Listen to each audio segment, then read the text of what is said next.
السلام عليكم، ازيكم يا صحابي؟ عاملين ايه؟ معاكم منى من قناة منمن احمد. لو انتي اول مرة تشوفي القناة بتاعتي يا ريت تعملي اشتراك في القناة وتفعلي الجرس عشان يوصلكوا كل جديد. زي ما قلت لكم في الفيديو اللي فات اللي انا هنزل فيديو مشتريات تركي، الحاجات اللي انا جبتها للمطبخ كده وللبيت.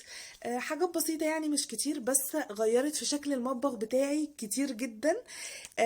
تعالوا كده نشوف ايه هي واحدة واحدة.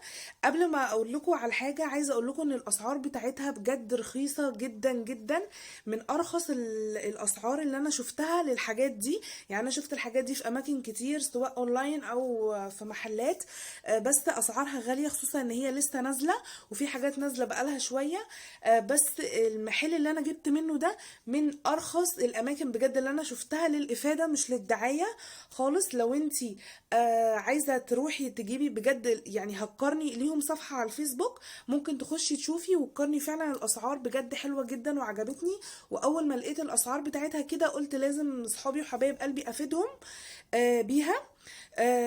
هنزل لكم صورة الشنطة مكتوب عليها العنوان، مكتوب عليها رقم التليفون، وعليها الاسم بتاع البيجي بتاعتهم على الفيسبوك. يلا يا بنات نشوف بقى انا جايبة ايه. اول حاجة، طبعا مشتريات المطبخ دي ما بتخلص. اتجوزتي لسه بتجهزي، الحاجات الحلوه عماله تنزل كلها بعد ما اتجوزنا. بس يلا الحمد لله، الواحد برضو بيجيب اللي نفسه فيه، وقلت بقى اجيب شويه حاجات كده نغير بيها شكل المطبخ بتاعي، وان شاء الله باذن الله هصوره لكم قريب جدا، عشان الطلب مني كتير قوي قوي من ساعه ما اتجوزت. انتوا عارفين انا قطع يعني قعدت فتره كبيره ما اعملش فيديوهات. فان شاء الله باذن الله الفتره اللي جايه هتبقى كلها ان شاء الله فيديوهات، وهنبقى مع بعض على طول باذن الله. اول حاجه يا بنات بقى معايا هي البطرمانات دي، انا جايباها للتوابل. انا عندي بطرمانات توابل، بس الاشكال اللي عندي مش حلوه. انا برضو هحاول ان انا اصور لكم قبل وبعد في المطبخ عشان تشوفوا الفرق. جبت من دي 4 زي ما انتم شايفين كده، الاربع الوان. البطرمان ده معاه معلقه اهي. انا جايبه لي التوابل، هتشوفوه بقى لما ان شاء الله يتحط فيه التوابل. ده كان سعره 4 جنيه ونص. وفي باكج كده هناك التلاتة مع بعض ب17 جنيه. فانا لقيت اللي هو الفرد اللي كل واحدة لوحدها ب4 ونص ارخص، يعني التلاتة ب13 ونص، طبعا ارخص كتير. والاكبر، المقاس الاكبر ده ب5 جنيه، حلو جدا. وفي المقاس الاكبر كمان بس انا ما كنتش محتاجاه. ان شاء الله هروح المحل تاني لما اروح عند والدتي ان شاء الله، وهصور لكم المحل وهوريكم كل حاجة هناك. اهو يا بنات، ده ب5 جنيه، بس ده من غير معلقة ولا حاجة. ده ممكن بقى تحفظي فيه بقوليات، ممكن تحطي فيه اي حاجة. انا هحط فيه المرقة اللي هي الماجي.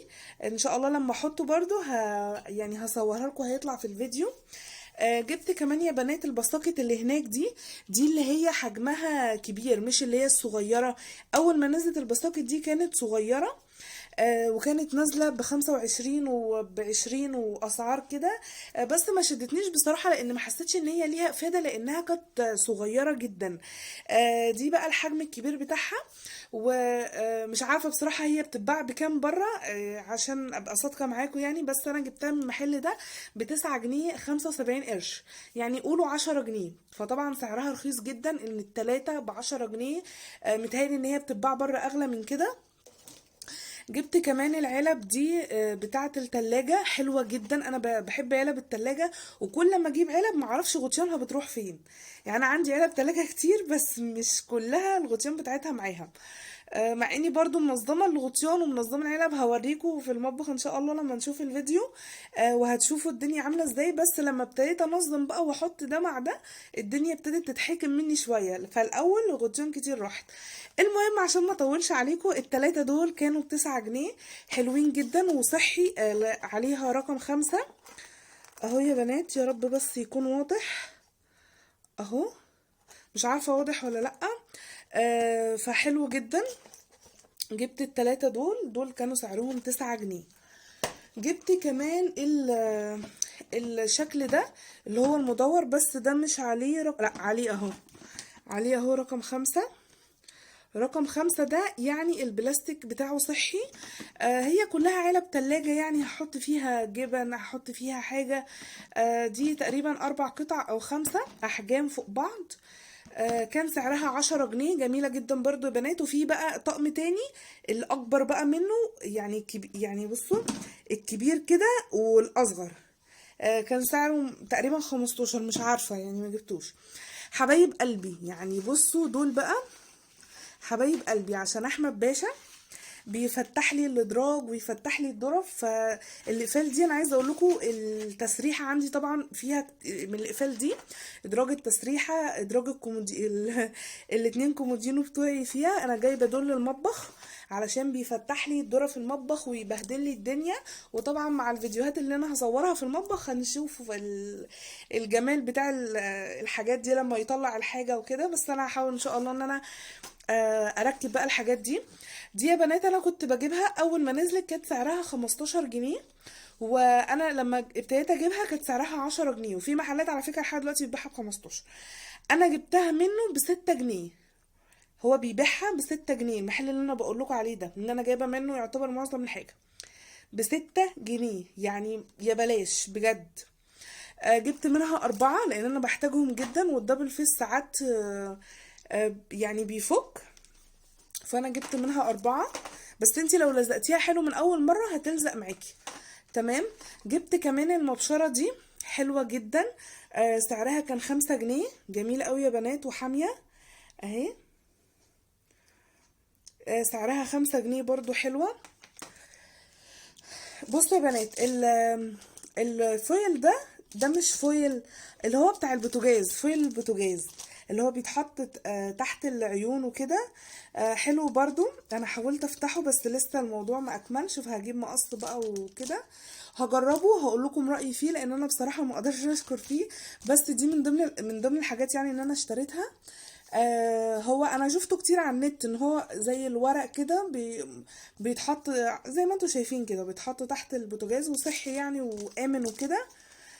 بس فهجربه بقى واقول لكم ايه رايي فيه يعني تمام. جبت بتاعه المناديل دي اهي. دي جايباها هنا عشان احطها بره في الصاله. دي كانت سعرها حوالي 11 جنيه او 12 جنيه، برضو سعرها رخيص جدا. انا بشوف الحاجات دي باسعار تانية خالص ب20 و25 في المحلات اللي هي زي اخر عنقود، ومحلات عموما اللي هي بتبيع ادوات منزلية. انا بسرع في الكلام علشان ما اطولش عليكم الفيديو فسامحوني. جبت كمان المبشرتين دول للزينة. انا عندي واحدة جوه في المطبخ بستخدمها ببشر عليها جوزة الطيب، فدي وبس يعني وغسلتها جبت عليها مية، فهي انا بنشفها كويس بس هي ممكن تصدي خلي بالك، فلو هتستخدميها نشفيها كويس. انا جايباها ان انا احطهم زينة مش اكتر. دي كانت الواحدة من نفس المحل عاملة 3 جنيه. جبت كمان يا بنات دول اللي هما بتوع الكاتشب والمايونيز اهمت اهم، والتانية اهي اهي تمام. انا بستخدمهم في حاجات تانية لسه مش عارفة هستخدمهم في ايه بالظبط، بس غالبا كده هحط فيها الخل، يعني واحدة هحط فيها الخل، التانية بقى مش عارفة هحط فيها ايه، عشان دورت على الازاز اللي هي بتاعت الخل والزيت ما لقيتهاش. يعني مش عارفة بصراحة، هي ما كانتش موجودة في المحل اللي انا اشتريت منه ده، والمحلات اللي حواليا مش عندهم. فممكن احط فيها الخل والزيت لحد ما اجيب بقى، يعني هي محكمة مش هتنزل لي كمية كبيرة، هتنزل لي يعني حاجات بسيطة لحد ما اشتري. وهشوف لسه يعني لسه مش عارفة هستخدمهم في ايه بالظبط. جبت كمان الشماعات دي لاحمد. هي شكلها بناتي بس هي عادي تستخدم في اي حاجة. هما 6 كده يا بنات زي ما انتوا شايفين. هي الوان بناتي بس ما لقيتش بقى، انا حتى قلت لها ما فيش اولادي، قالت لي لا هي عموما للاطفال يعني. بس وهي في الدولاب بقى مش باينه يعني اهم يا بنات. هي بس عشان صغيره، عشان هدومه صغيره تبقى مناسبه لي، يعني الشماعات الكبيره ما تنفعش لهدومه. جبت كمان يا بنات المنظمات دي كانت سعرها مش هتصدقوا، يعني دي اول ما نزلت انا جايبه صورت لكم الفيديو ده قبل كده، كانت سعرها 15 جنيه. اول ما جبتها خالص. انا عندي منهم كذا حاجه عشان بستخدمهم في استخدامات كتير قوي. لو عايزين تعرفوا انا بستخدمهم في ايه ممكن تكتبوا لي في التعليقات، اعمل لكم فيديو ليهم. عشان انا بستخدمهم يعني في دولاب احمد، وبستخدمهم في دولابي، وبستخدمهم جوه التربوهات، وبستخدمهم جوه المطبخ، وبستخدمهم في التلاجة، وبستخدمهم في حاجات كتير جدا. فانا اول ما اشتريتهم كانوا ب15، وبعد كده اشتريتهم كانوا ب10. اشتريتهم بقى من المحل ده كانوا ب7 جنيه. فاللي هو يا بلاش، واللي هو الشكل التركي وطبعا في هناك الالوان، انا جايبه اللون بتاعي حسب الرغبه. في طبعا الالوان هناك كتير حلوين جدا جدا، خامتهم حلوه جدا. كمان المنظمات دي بقى جايباها للتلاجة. جايبه المقاس ده هناك عامل انا مش جايباه من المحل. يعني بصوا المنظمين ده الكبير ده والاتنين دول مش جايباهم من نفس المحل بصراحة، جايباهم من محل تاني. بس اشتريتهم اول حاجة، وبعد كده رحت اشتريت الحاجات دي. فلما اشتريتهم اشتريت الواحد ب10. اشتريت من ده الواحد ب10 والكبير ده ب15. لما رحت بقى المحل لقيت الصغير ده عامل هناك 7.5. وما عندهمش من الكبير، عندهم المنظم اللي هو الشكل التاني. نفس الفكرة كده بس من غير ايد، يعني نازل كده. مش الارتفاع ده، لا نص الارتفاع ده، ومن غير ايد، وب11 جنيه. ده انا جايباه ب15، ودول جايباهم ب10. هناك الحجم ده ب7.5. تمام يا بنات. ودول جايباهم ب7 جنيه من هناك. وطبعا يعني هو عموما في المحلات التانية ب10 جنيه. تمام. القنبلة بقى، بص بقى بص انا شفتها كتير قوي، اللي هي الكنبة التركي دي اللي بتتحط على الرخامة او بتعلقيها. ثواني بس اظبط التصوير، خليكم معايا. يا بنات، الكنبة التركي دي طبعا اكيد شفتوها في فيديوهات كتير، ويوتيوبر كتير قوي جايبينها. هي حلوة جدا وشكلها حلو جدا، يعني تشجع ان اي حد يشتريها. انا ما كانش في دماغي بصراحة ان انا اشتريها، بس لما شفتها كده وبقيت قدامها عجبتني بصراحة، وقلت هتدي شكل حلو للرخامة. انا اول ما سألت عليها بقى اول خالص، حتى كنت انا وزوجي يعني قبل ما يسافر، لقيتها ب45 جنيه في المحل. وسمعت يوتيوبر كتير قالوا ان في قال جايبها ب40 وفي جايبها ب35. دي كانت ارخص سعر انا سمعته يعني. انا جايباها بقى ب25 جنيه. يعني انا عارفه انتوا مش هتصدقوا السعر، بس بجد انا جايباها ب25 جنيه من نفس المحل اللي انا قلت لكم عليه ده. اللي هو اللي انا في اخر الفيديو هتلاقوا صورة الشنطة عليها الاسم وعليها رقم التليفون وعليها كل حاجة للافادة. والله يا بنات مش دعاية خالص، انا مش مستفيدة حاجة، انا بس عايزة الافادة ليا ان انا افكه بس، مش اكتر من كده. هو شكلها كده. انا جبت اللون ده، هنشوفها مع بعض اهي. بصوا هي مش اللي هي التركي يا بنات. هي يعني هو صنع في مصر، مش شغل مستورد ده. بس بجد تحفة، يعني فعلا تحفة. يعني انا متهيألي ان ده بالسعر ده ما يتهيأليش ان هي صنع يعني مستوردة. ميدن ان ايجيبت اهي. فهي صناعة مصرية، بس بجد كتقليد للتركي. هي التركي طبعا اغلى، بس على فكرة نفس الشكل مش هتختلف كتير، يعني على ما اعتقد. اللي انا سألت عليها ب45 متهيألي هي. لما لقيتها طبعا بالسعر ده ولقيتها قدامي كده ما قدرتش امسك نفسي ان انا اجيبها. جبتها وعجبتني جدا جدا. فيها مكان، بصوا يا بنات، فيها مكان ان هي تتعلق من هنا اهو، مسامير. ممكن تعلقيها، ممكن تحطيها كده على الرخامة، بس لو حطيتيها كده مش هتعرفي تستغلي المكان اللي انتي تحطي فيه رول المناديل ده. لما بتتعلق بتعرفي ان انتي تركبي رول المناديل، وتعرفي ان انتي تسحبي. اهو يا بنات ده شكلها حلوة جدا وعجبتني قوي. بصوا شكل البطرمانات عليها، لو انتي عايزة تحطيها على الرخامة شكلها حلو جدا. وانا على ما اعتقد يعني ان في يوتيوبر كتير عملوا كده وشفتوا الفكرة دي كتير. ما ببتكرش يعني، بس انا برضو للي ما شافش احب ان انا اوريه اهو. اهو يا بنات ده شكلها حلوة جدا جدا، وبجد خامتها حلوة قوي. حلوة قوي يا بنات بجد، لو انتوا عايزين تجيبوها هاتوها ما تترددوش. وسعرها كمان لما لقيته فعلا مش غالي، 25 او 24 مش فاكرة. طبعا مش غالي خالص. وممكن على فكرة تستخدميها في المطبخ، وممكن تستخدميها في اي حتة تانية. ممكن تحطيها كديكور في اي ركن في اي حاجة، وتحطي عليها ورد، تحطي عليها ال الاشكال اللي هي التركي، الورد، السلة، الحاجات دي. اخر بقى حاجة معايا يا بنات،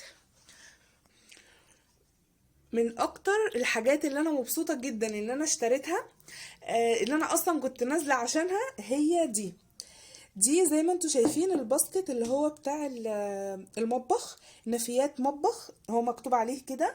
ان انتي بتحطيه على الرخامه، بيركب على الضرفه بتاعه تحت الرخامه على طول، تحت الحوض. وعايزه بقى تستخدميه في كل حاجه.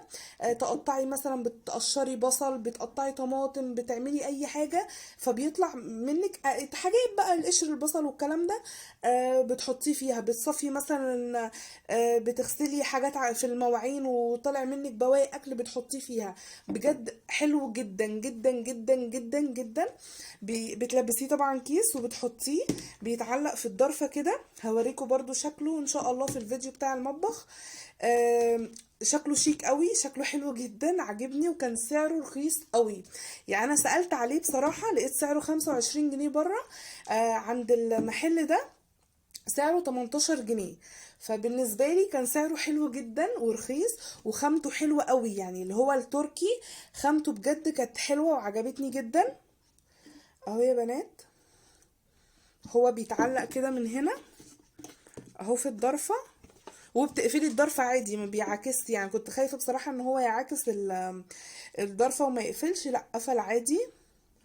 اهو يا بنات، من اكتر الحاجات بجد اللي عجبتني، وانا حاسة ان هي هتنفعني كتير هتريحني يعني. بس كده يا بنات، يا رب اكون ما طولتش عليكم، واكون ضيفة خفيفة على قلبكم.